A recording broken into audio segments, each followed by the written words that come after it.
Boa noite a todos. Estejamos contentes. Tendo, porém, sustento e com que nos descobrirmos, estejamos com isso contentes.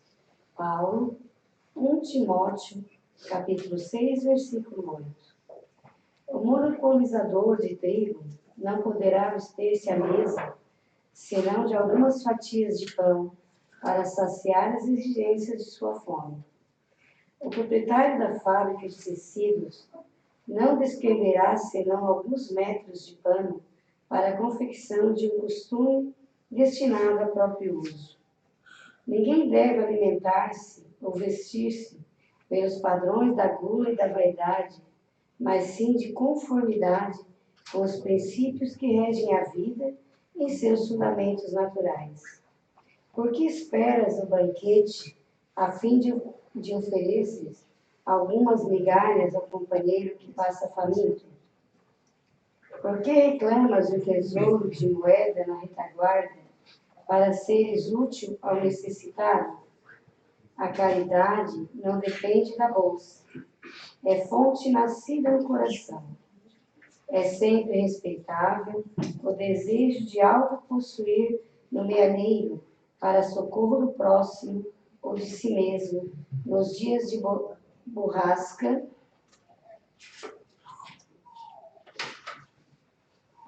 e insegurança.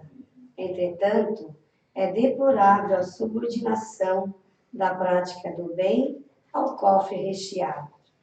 Descerra, antes de tudo, as portas de tua alma e deixa que o teu sentimento fulgure para todos, à maneira de um astro cujos raios iluminem, balsamize, alimentem e aqueçam. A chuva, derramando-se em gotas, fertiliza o solo e sustentará bilhões de vidas. Dividamos um pouco, e a insignificância da boa vontade, amparada pelo amor, se converterá com o tempo em prosperidade comum. Algumas sementes atendidas com carinho, no curso dos anos, podem dominar glebas imensas. Estejamos alegres e auxiliemos a todos os que nos partilhem a marcha, porque, segundo a sábia palavra do apóstolo, se possuímos a graça de contar com o pão e com o agasalho para cada dia, cabe-nos a obrigação de viver e de servir em paz e contentamento. Que assim seja.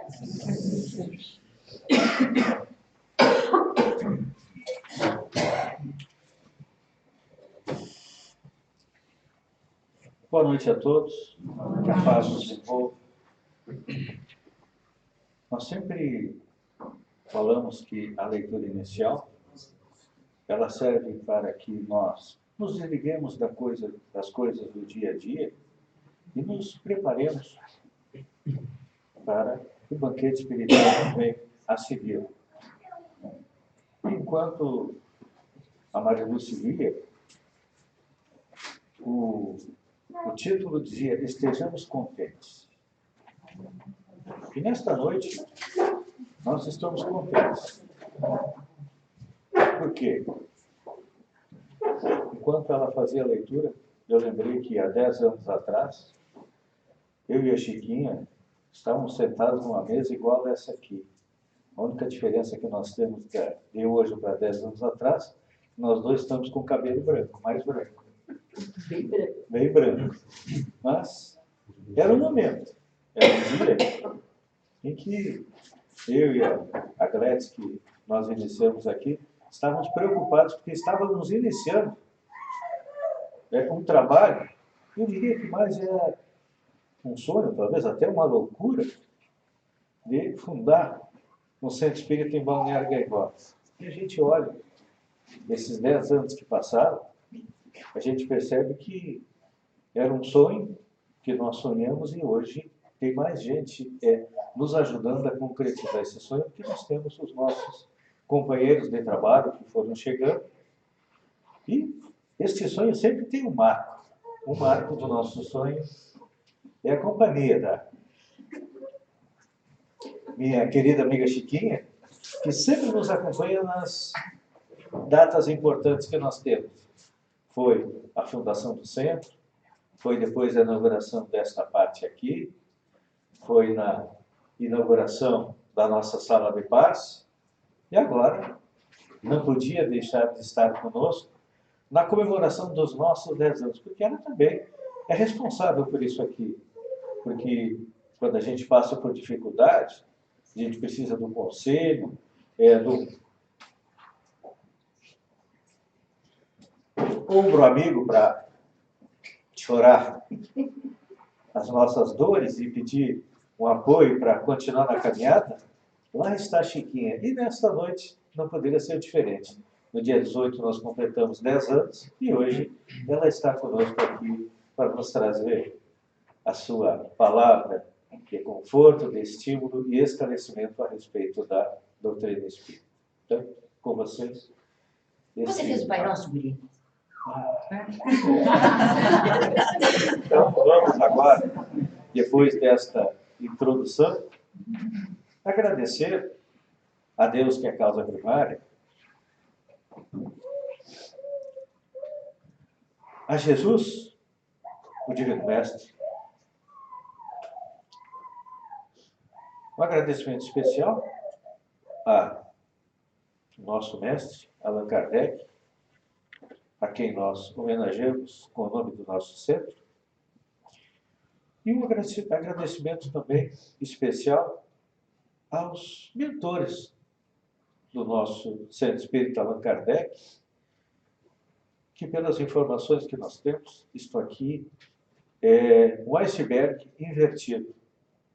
Nós aqui embaixo, essa nossa parte material, e apenas 10% daquilo que tem na espiritualidade, que nos apoia, nos ajuda, nos manteve nesses 10 anos e com certeza vai estar junto conosco nos próximos 10, 20, 30, 40, 50 anos.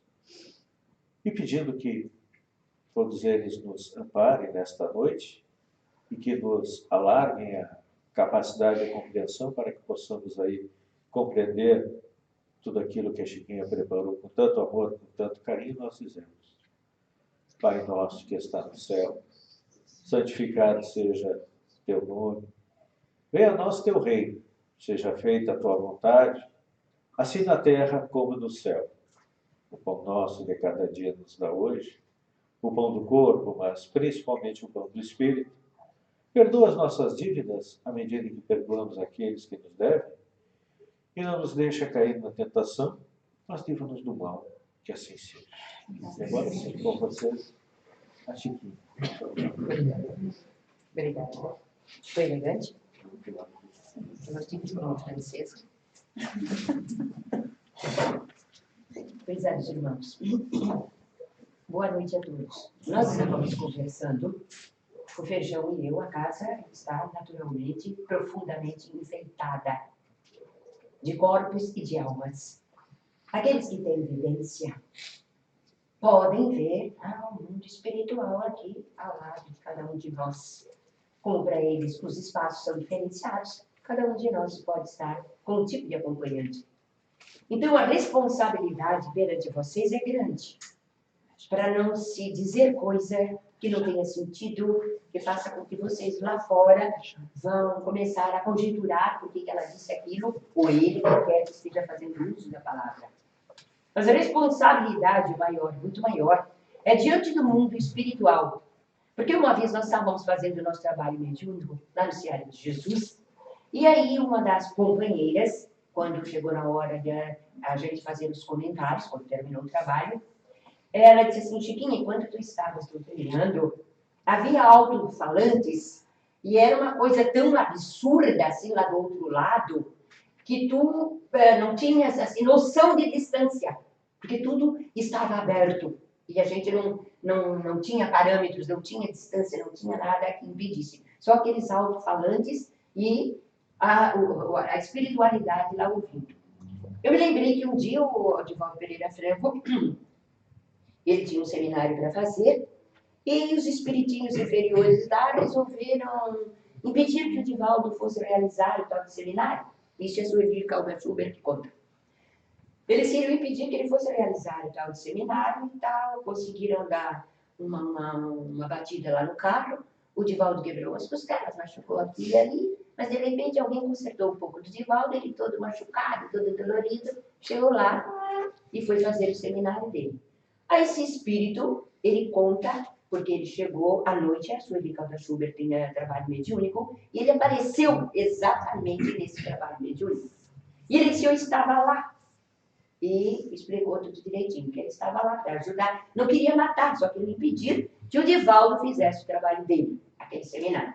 Então, o Divaldo foi, aqui na plateia terrena, as pessoas entendiam uma coisa, mas no mundo espiritual, o espírito estava dizendo, para nós tem um telão, que a palavra estava sendo dita para nós muito diferente do que aquilo que estava sendo dito para a plateia lá, na hora onde ele estava. Então, de repente, um trabalhador que porventura,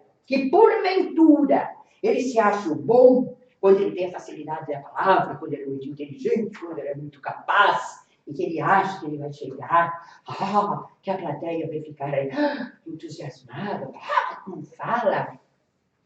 Ele tem que se ater a um fato, que o mundo espiritual é que está analisando o interior dele. O que é que está acontecendo contigo interiormente? Como é que tu estás te considerando? Como é que tu estás te achando?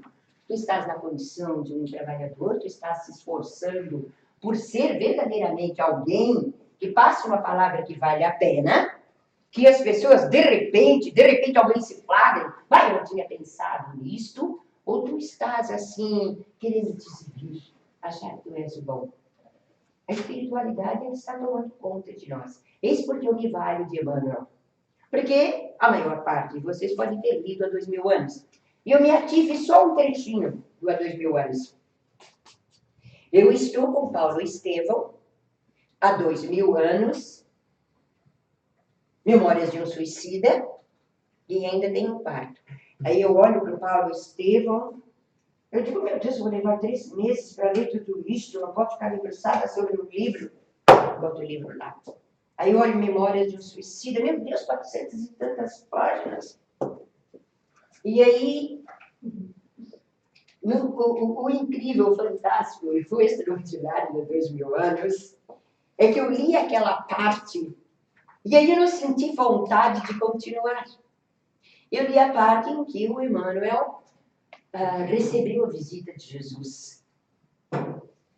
Ele foi caminhando, porque a filha dele tinha lepra, e aí a esposa dele era inteiramente dedicada àquele Galileu que tinha surgido ali, que ela teve conhecimento, que ele dizia uma realidade nova para o ser humano, e ele, que não tinha crença em muita coisa não, ele pensou que aquele Galileu não ia fazer nada pela filha dele. De todo modo, como a esposa dele e a própria menina tinha pedido, ele foi caminhar, entrou no terreno. Eu acho que o terreno era tão assim, cheio de mato como o meu, mas tinha uns torros ali e uns matos também. E aí, lá pelas tantas, ele sentou assim um pouco no seco, aqui para nós, lá pelo menos lá para mim lá em casa, no seco, um pedaço assim meio tosco. E de repente ele sentiu 2 mãos nos seus ombros. E aí ele ouviu aquelas palavras. Imagine-se ouvir aquela voz. Por que me procuras, Galileu? E aí ele ficou pasmo e o Cristo foi debulhando o verbo para ele. Foi. E no final o Cristo disse que se ele tivesse a coragem de abandonar todo o luxo dele, toda a pompa lá de Roma para seguir o Cristo, provavelmente a vida dele ia ser realmente muito diferente. E aí o Cristo desapareceu e ele foi para casa e a primeira coisa que fez, naturalmente, foi entrar no quarto da filha. Quando ele saiu, a filha estava com feridas abertas, em virtude da lepra, e a filha estava curada. E a filha lhe disse, pai, teve um homem aqui no meu quarto, assim, agora eu estou curada. E mesmo assim, prestem atenção, se Emmanuel, se aquele homem que viu que o Cristo chegou ali, foi lá na casa dele, por uma filha dele com lepra, ele não se modificou, ele achou que não podia abandonar toda aquela grandeza. Imaginemos nós. Não posso responder para vocês, mas eu respondo por mim. Eu nasci decente, moralizada, não dei trabalho para meu pai e para minha mãe, mas eu não sou boa. E a máxima do Cristo é, fora da caridade não há salvação. Então a gente vai, à medida em que a gente foi conhecendo a doutrina, à medida em que a gente foi tendo essa luz de entendimento, e hoje se fala, que é o Livro dos Espíritos, surgiu no dia 18 de abril de 1857. Se vocês fizerem as contas, não faz tanto tempo assim que surgiu a doutrina espírita. 1857, fazendo 160 anos, né? É muito pouco tempo. Porque se nós estivéssemos lá na época, se nós estivermos lá na época, suponhamos quem fosse mais novo, como tem os jovens aqui, né? Demorasse um pouco para ir para o mundo espiritual. Numa outra encarnação, podiam chegar lá na França, onde a doutrina já estivesse sendo disseminada, e ter alguma noção. Mas poderíamos não ter dado nenhuma importância. Então, não faz tanto tempo assim que surgiu a doutrina espírita, e por que nós estamos aqui agora numa casa espírita? E comigo aconteceu o seguinte, foi o acidente da minha filha, e a secretária do Dr. Juarez de Medeiros, que era o médico neurologista, que estava atendendo a minha filha após o acidente, ela disse, Chiquinha, tu procura um bom centro espírita que a tua filha vai precisar. Mas não era a minha filha, ela não se deu.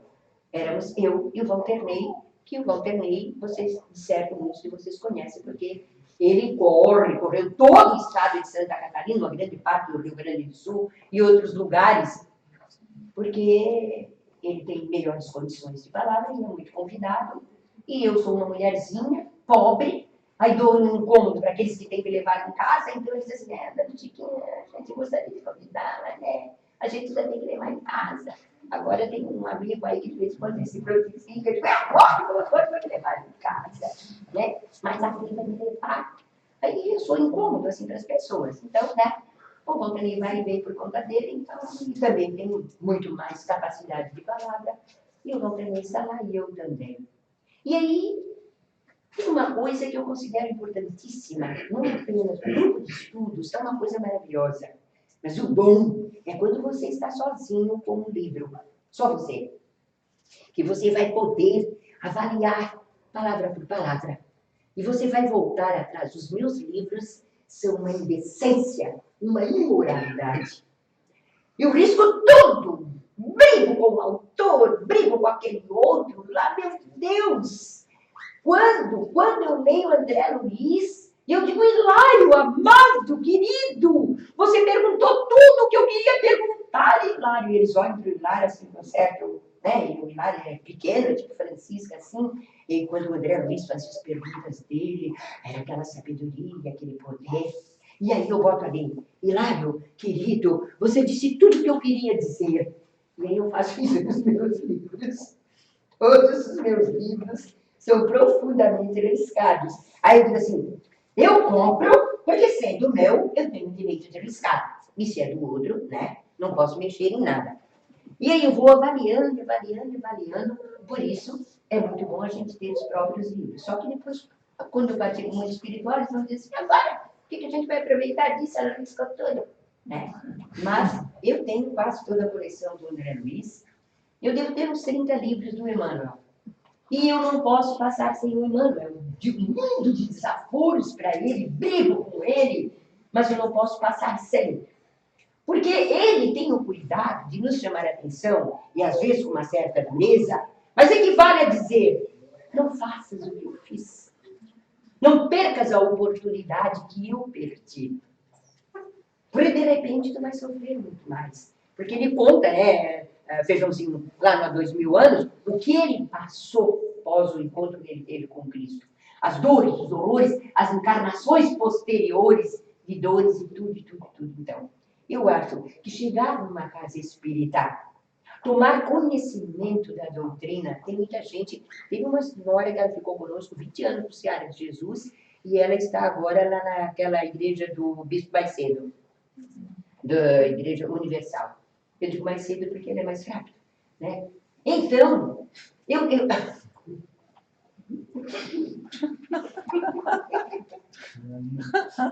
isso é coisa que tu digas aqui.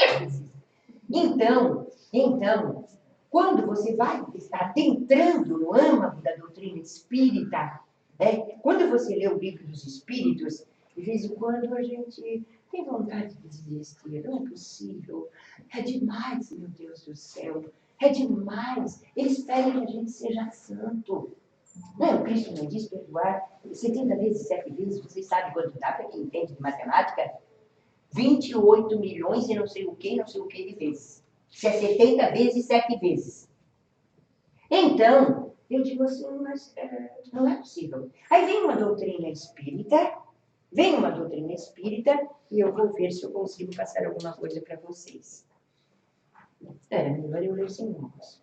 Lei de retorno. Naturalmente, Emmanuel, e com toda certeza, Francisco Cândido Xavier. E os que fizeram o bem sairão para a ressurreição da vida. E os que fizerem o mal, ou fizeram o mal, para a ressurreição da condenação. Isso eu não gostei. Mas isso são palavras de Jesus. Estão no Evangelho de Jesus, de João, no capítulo 5, no versículo 29, e Emmanuel nos diz: em raras passagens do Evangelho, a lei reencarnacionista permanece tão clara quanto aqui, em que o ensino do Mestre se reporta à ressurreição, prestem atenção, a ressurreição da condenação. Porque lá adiante o Cristo disse a ressurreição da vida. E depois a ressurreição da condenação. A ressurreição da vida eles para aqueles, né, que já estavam adiantados, crescidos, moralizados, etc. E então Emmanuel nos diz que era a ressurreição da condenação. E ele continua. Como entenderiam essas palavras os teólogos interessados na existência de um inferno ardente e imperecível? As criaturas dedicadas ao bem encontrarão a fonte da vida em se banhando nas águas da morte corporal. Águas da morte corporal, é o corpo. Suas realizações do porvir seguem na ascensão justa, em correspondência direta com o esforço perseverante que desenvolveram no rumo da espiritualidade santificadora. Todavia, os que se comprazem no mal, ele colocou cancelam, e eu não concordei, botei um ponto de interrogação. Cancelam as próprias possibilidades de ressurreição na luz. Depois eu explico. Cumpre-lhes a repetição do curso expiatório. Agora compreendi. Em lendo aqui para vocês, é que eu agora cheguei à resposta.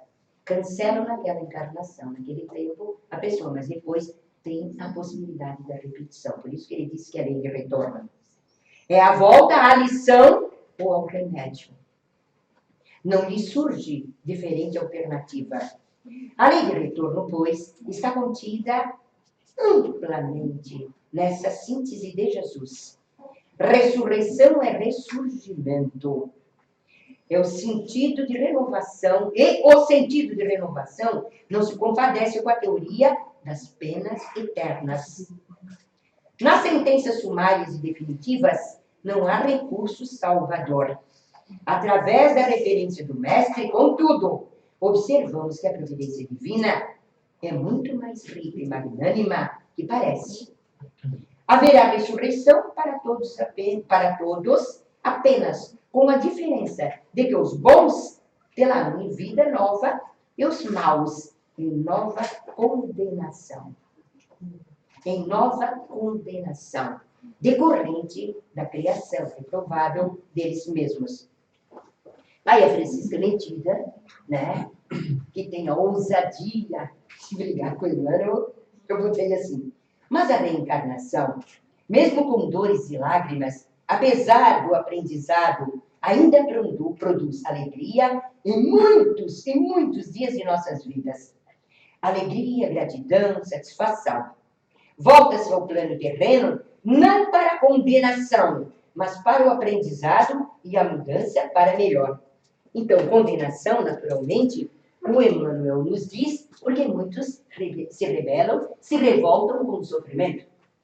E até que nós compreendêssemos o que está sendo dito aqui para nós, através dos ensinos da doutrina espírita, naturalmente, se nós achássemos que era só uma vida, nos tempos, até pouco tempo, onde nós estávamos na nossa crença, nós íamos achar que, de fato, por que eu estou passando por isso?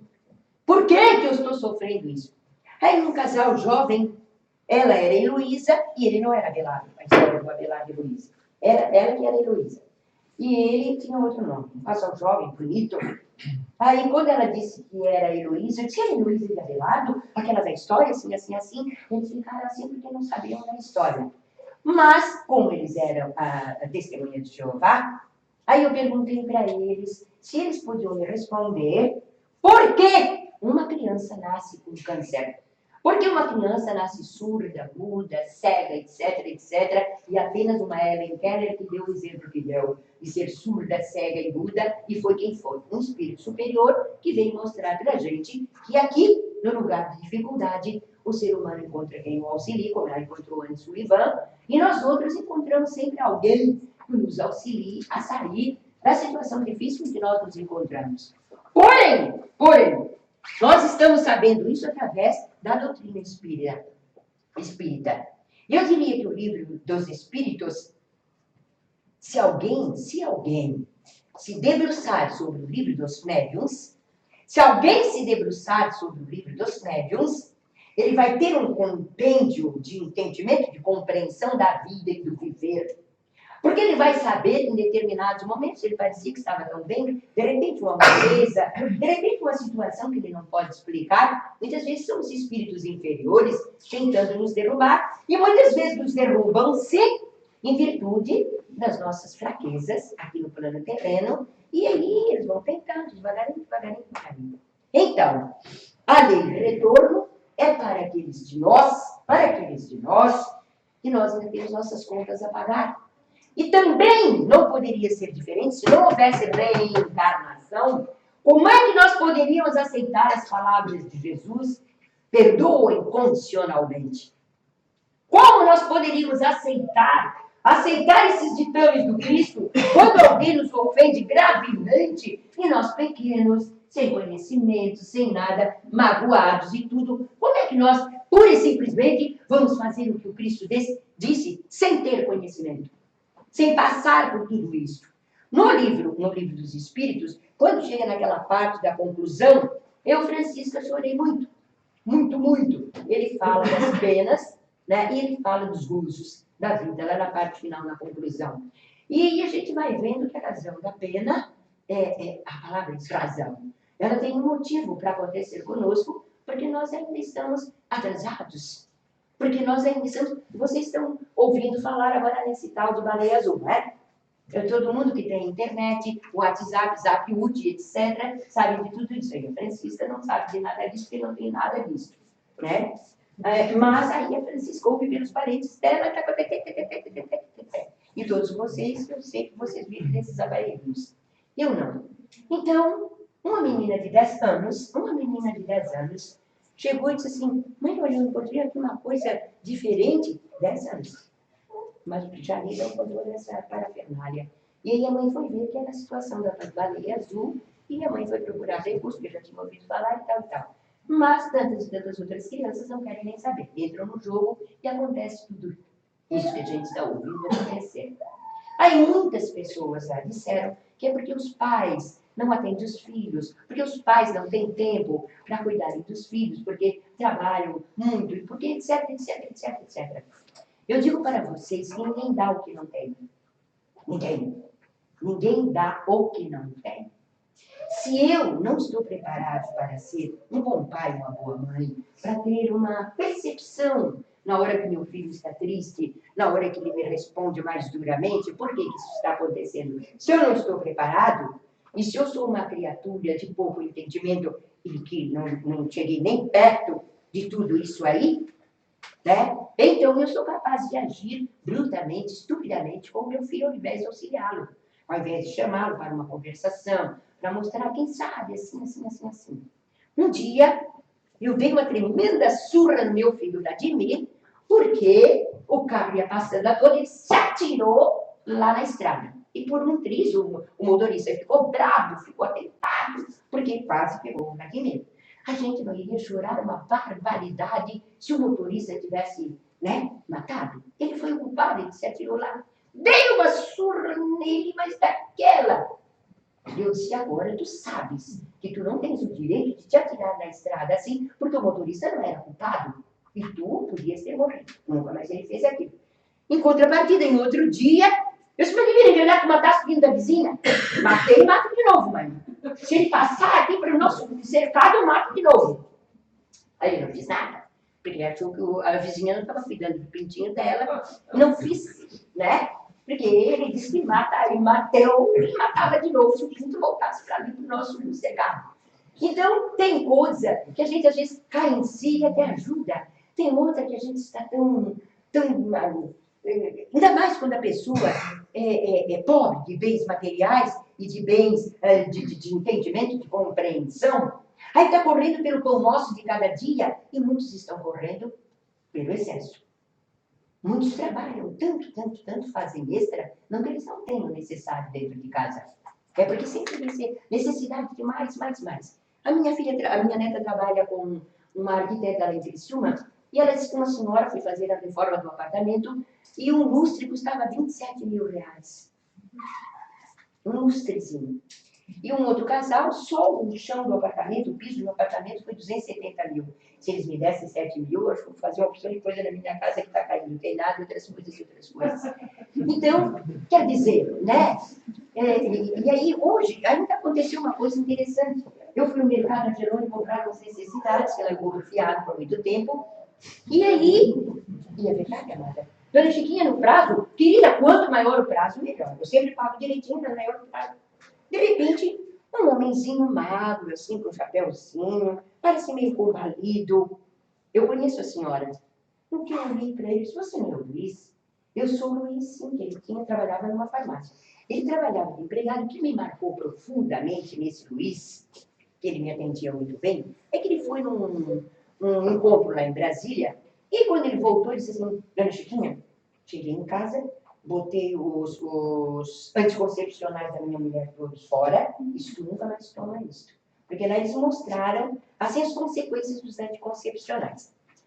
E aí ele começou a se exibir para mim, que ele tinha, parece que 23 farmácias, ou 21 farmácias nessa Pague Menos, não sei o quê, que ele foi, e foi mostrando que ele tinha um sítio aqui, que ele tinha dado uma farmácia para a filha dele. Eu digo, meu Deus, tanto dinheiro, ele já está com a idade mais avançada, por que não me dá um pouco só para eu terminar o verão da minha casa, pedra?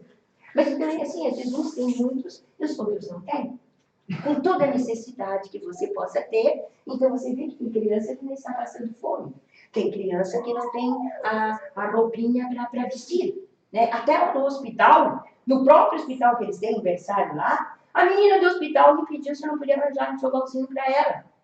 Porque as freiras não dão conta, atendem uma parcela mínima, A menina disse, você não vai arranjar um enxovalzinho para mim, assim. Então a gente descobre que tem aqueles que verdadeiramente têm necessidade. E às vezes eu estou tão preocupado comigo, eu estou tão querendo ter isso, querendo ter aquilo, fazer isso, fazer aquilo, que eu não enxergo ali do meu lado uma coisa que é mínima.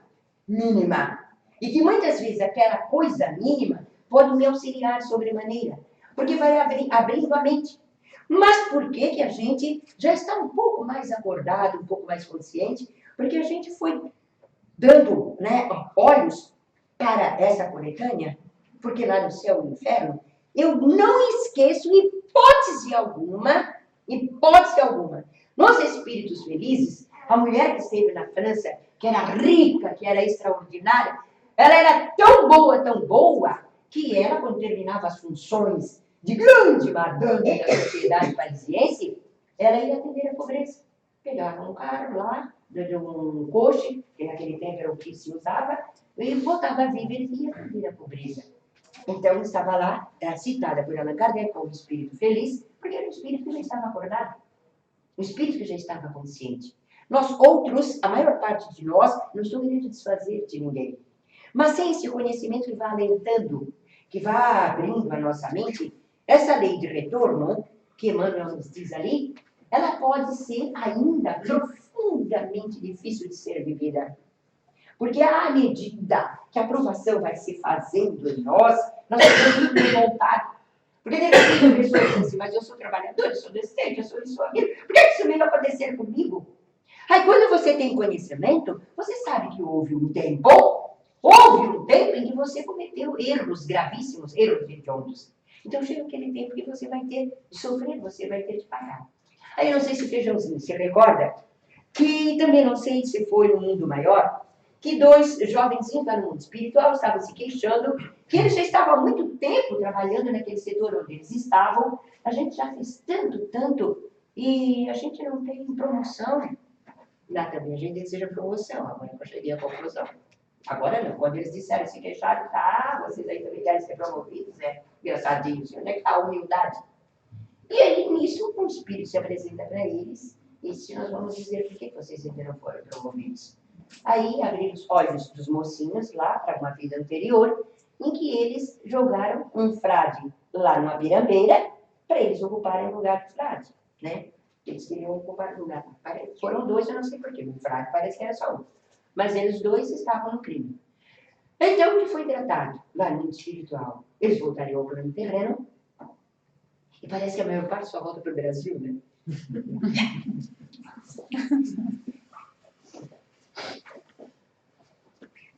E aí os 2 chegaram aqui, foram ser pilotos aviadores. E numa daquelas, quando chegou o tempo, o aviãozinho cai no mar, eles morrem, né? Na queda do avião. Então, quando voltaram para lá, não disseram nada para mim, não queriam me dizer nada, né? Se eles foram promovidos a um cargo mais elevado. Então, nós também podemos ir minimizando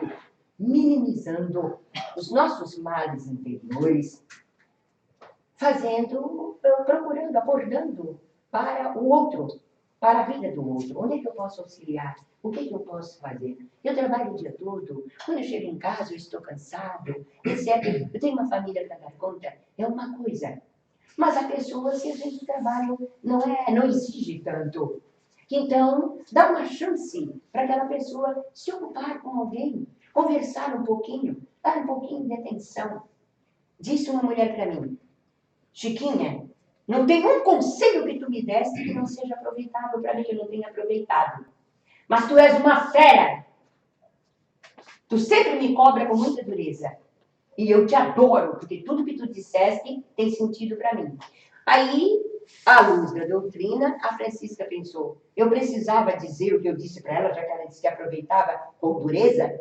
Eu não podia ter um outro modo de me apresentar para ela que ficasse só a recordação boa e não de tu és uma fera, de dizer com dureza. Então, tem um modo, às vezes, de a gente se apresentar, se bem, que o Emmanuel nos trata com essa dureza o tempo todo. Sempre. Meu Deus. Por favor, Emmanuel, me perdoa. Que absurdo. É como se eu tivesse querido me comparar com ele. Gente do céu. Ele é diferente. Ele caminhou quantas e quantas vidas para chegar a ser esse auxiliar extraordinário do Cristo. A Francisca está aqui no mundinho pequeno se valendo dele para dizer o tanto que nós temos que caminhar. Eu quero dizer que muitas e muitas vezes a gente é capaz de se perder realmente na colocação, porque às vezes, se a gente for muito doce com a pessoa mais ou menos não leva em consideração. Mas quem está aqui numa casa espírita e já está há algum tempo, e se na realidade está aqui porque acredita na doutrina, essa criatura já está com a mente se abrindo cada vez mais. E aqueles que são espíritos mais antigos, aqueles que são espíritos que já lá no mundo espiritual são detentores do conhecimento, é evidente que eles vêm aqui para nos instruir, para nos alertar, para nos chamar a atenção, para nos auxiliar. Então estão em condições superiores, em condições mais elevadas. Eles vêm na condição daqueles que são os condutores. Mas nós outros não podemos nos excusar de fazer a nossa parte à medida em que o conhecimento vai chegando até nós. Lá no céu e inferno, tinha um homem, entre os espíritos felizes, que ele era um homem simples, completamente simples. Não tinha a vida que tinha aquela condessa Paula. Não. Era uma criatura humilde. Mas ele estava num lugar muito bom no mundo espiritual. Por quê? Porque aqui ele era uma criatura boa, de compreensão, de tratar bem as criaturas que dele se aproximavam. Era benevolente, era bom. Então, provavelmente, ele veio trazer de vidas anteriores esse comportamento, que tratava as pessoas bem. Em contrapartida, um que apareceu como o mendigo, e porque ele foi mendigo mesmo no tempo de Allan Kardec, ele disse, eu era dono de todas essas terras que tu estás vendo aqui, lá onde Allan Kardec estava situado. E aí, ele não sabia o que fazer das terras, porque ele também não tomou conhecimento das necessidades de auxiliar. Quando chegou lá, ele abriu os olhos, então, ele pediu para voltar, e ele se apresentou quando Allan Kardec fazia os questionamentos deles para poder trazer os ensinos para nós. Então, ele se apresentou e ele disse, eu vim na condição de mendigo. Essas terras agora estão sendo habitadas por outras criaturas e eu sinto pena de eu não ter caído em mim naquele tempo que eu estava aqui, que eu podia ter ajudado tanta gente. Então, muitos de nós podemos chegar lá do outro lado da vida e imediatamente abrirmos nossos olhos e fazermos propósitos de vir aqui para viver uma vida diferente. Mas muitos saímos daqui revoltados, com ódio de determinadas pessoas, e de repente, nós não vamos voltar para que vamos irmos. Eu volto nos ensinos da doutrina. Mas se nós, agora acordando com os ensinos que nós estamos recebendo, formos fazendo um esforço, eu ainda não estou em condições de perdoar. Aquilo que a pessoa me fez foi uma coisa tão grave, que eu não tenho condições de perdoar. Mas eu não desejo mal para a pessoa de jeito nenhum. Eu quero que ela vá bem na vida dela, que ela se erga quanto mais ela puder se erguer. Eu só ainda não tenho aquela capacidade de dizer, não sinto mais nada. Posso sentir ainda uma certa mágoa, mas eu não desejo mal. Isso já é uma modificação. Nós já vamos nos acordando. Porque, de um modo geral, quando nós odiamos aquele que nos magoou, aquele que nos machucou, nós queremos que a pessoa vá mal, que ela se dê mal. E quando a pessoa se dá mal, tá vendo, desgraçado? Tá pagando aquilo que me fizeste. Então, eu digo que esse conhecimento, ele vai nos predispondo. Quando se é muito jovem, tem-se mais dificuldade pelo tipo de vida que nós estamos vivendo aqui. Quando se está no tempo de partir para o mundo espiritual como a Francisca, e que modéstia à parte, não são muitas pessoas, um feijão até o inverno, mas não são muitas pessoas que compram os livros e levam para casa, só que ele me deu muito, tá? Muito livro que eu tenho lá em casa, ele me deu. Mas quando você leva o livro para casa, você não se contenta com um grupo de estudos. Você leva para casa e você vai examinar. Você vai voltar numa página, numa outra página, pega o livro de lá, mas parece que eu já vi isso assim, como é que foi exatamente? Então, você vai introjetando aquilo tudo que você vai tomando conhecimento. E lá numa determinada oportunidade, você se surpreende quando você toma determinadas atitudes, que você diz, meu Deus, como eu fui auxiliada pelo mundo espiritual, meu Deus, como é que isso foi acontecer comigo? Meu Deus, obrigada. E quando a gente age mal, imediatamente a gente se arrepende. Pelo menos comigo, acontece e imediatamente eu fico envergonhada. Que pena, Francisca. Tu não precisavas mais agir desse modo, pensar desse modo. Me sinto envergonhada, porque a doutrina, ela tem esse condão, como dizia a minha mãe, essa capacidade de mexer com o nosso ser interior, com aquilo que eu penso. Cada um de nós é um universo. Cada um de nós é um mundo à parte. Cada um de nós. Os corpos podem se assemelhar. É a parte externa. A parte interna é a parte do meu eu. E quanto tempo, em quantos corpos eu já vivi, que tipo de corpos eu já tive? O Feijãozinho está falando agora aqui do tempo da escravidão. E o tempo dos índios? como nessa novelinha que está passando agora, em que o menino defende os índios e negros que são tão maltratados pelos brancos, né? Estão mostrando ali aquele tempo doloroso e difícil. Então, nós também recebemos pretos velhos que vieram na condição de espíritos elevados, dizendo que muitas pessoas se recusavam a aceitar pretos velhos em determinados centros espíritas, que se apresentassem no trabalho mediúnico. Esse espírito existe para nós. Então, já estava numa condição elevada para exemplificar, para mostrar para nós como nós caminhamos. Houve aquele tempo de escravidão e houve um motivo para ser escravo. Houve um motivo para ser escravo. Mas, de repente, chega lá do outro lado, se acorda e a mudança começa a se fazer. Feijão, que oração? Quanto? 7:10. 7:10 ou 8:10? São 15 para as 8. São Cristóvão das Águas Profundas do Rio de Janeiro. Vocês estão muito cansados, amados? Você só levanta a mão e diz, a senhora quer parar, por favor? E nós queremos ir para casa para ver o futebol, para ver a novela, para ver outras coisas. De todo modo. Eu aconselho, eu não digo aconselharia era ser. Eu aconselho que de vez em quando, que vocês abram um livro, principalmente o Emmanuel, eu digo, porque são páginas curtas, são mensagens curtas, em que ele diz um mundo de coisa para cada um de nós.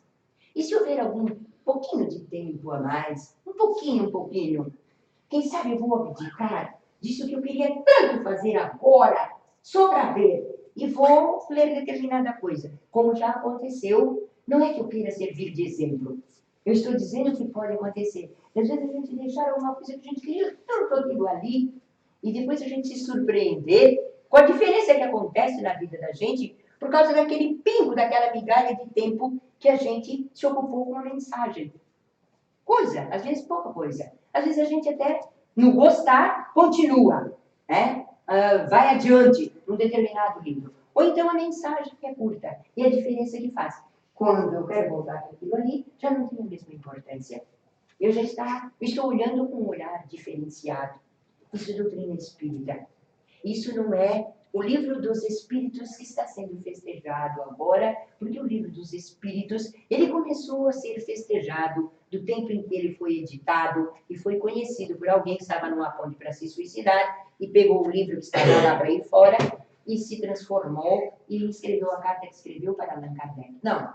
O livro dos Espíritos é para cada um de nós que esteja na disposição deste homem de conhecer a verdade e fazer um esforço no sentido da sua transformação. Não é uma obrigação, é um esforço. Quando eu sinto que é uma obrigação, é porque eu estou acordada de um modo. Mas quando eu ainda tenho a minha demora, quando eu acho que ainda não é no meu tempo, é um esforço no sentido de uma frase, um pouquinho mais, alguma coisa, aquilo que vai me prendendo. Só mais uma coisinha. Pedro Mundim de Oliveira era psiquiatra espírita. E ele foi participar de um conclave internacional. Então havia muitos psiquiatras de outros países. E quando chegou na vez dele falar, ele chegou e falou sobre a psiquiatria à luz da doutrina espírita. Ele foi aplaudido de pé por todos os participantes do concurso. E só ele era espírita. Mas à luz da doutrina, ele foi mostrando a razão do doente. Por que ele estava assim, por que ele padecia assim. E ele foi mostrando e foi comprovando. E foi aplaudido de pé. A doutrina espírita, para aquele que estuda a doutrina espírita, não tem como combater. Combate o que é cego que não quer ver e o surdo que não quer ouvir. Mas aquele que se predispuser a conhecer a doutrina espírita, ele tem um manancial, não é uma obrigação religiosa. Não é uma obrigação religiosa. A pessoa vai se abrindo para um comportamento moral diferenciado. Para onde quer que ela esteja, ela se sente mais ou menos olhada. E ela vai ter um comportamento que devagarinho, ele se vai modificando. Uma predisposição para tomar conhecimento da vida do outro e para tentar fazer alguma coisa, mesmo que seja uma oração. Meu Deus, tem compaixão do fulano, da fulana, auxilia essa criatura. Isso é doutrina espírita. Todos os espíritos bons fazem isto em qualquer religião. Os espíritas fazem isto com conhecimento de causa, que a doutrina espírita lhes faculta. Muito obrigada.